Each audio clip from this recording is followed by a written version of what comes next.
कधी कधी काही गोष्टी ठरवल्याप्रमाणे होत नाहीत म्हणतात ना, तसंच झालं होतं अगदी माझं. खरं तर काल संध्याकाळी झोपताना विचार केला होता सकाळी लवकर उठायचं. अहोना पण फर्स्ट होती आणि आज हनुमान जयंती असल्यामुळे म्हणून म्हटलं लवकरच उठायचं आणि मंदिरातही जायचं असं ठरवलं होतं. पण खरं काय होऊन गेलं, मोबाईल सायलेंटवर पडला.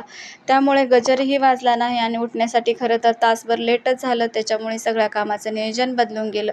पण ज्या गोष्टी व्हायच्या ते होऊन गेल्या. अहो पण फर्स्टशिपला गेले आणि मुलंही मंदिरात घेऊन गेली होती. पटपट उरकून त्यांच्यापुरत्याच 2 भाकरी आणि भाजी बनवून घेतली आणि तेही कामाला गेले. आणि नंतर मुलांच्या आंघोळ वगैरे झाल्या आणि आदूतला पण शाळेत घालवायचं होतं. त्याची शाळा काय मंदिरापाशीच जवळ आहे म्हणून जातानाच थोडं पूजेसाठी सामान घेतलं आणि मंदिरात गेलो.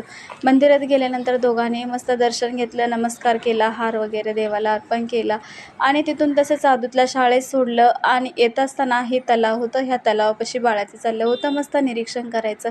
मुलं निरीक्षणातून शिकतात हे अगदी खरं आहे. खरं तर त्याने त्या तलावातील मासे, कासव बघून तसेच पाण्यावर तरंग का आलेत असे बरेचसेच काही प्रश्न मला विचारायचे चालले होते. पण काही प्रश्नांची उत्तर मला येतच नव्हती.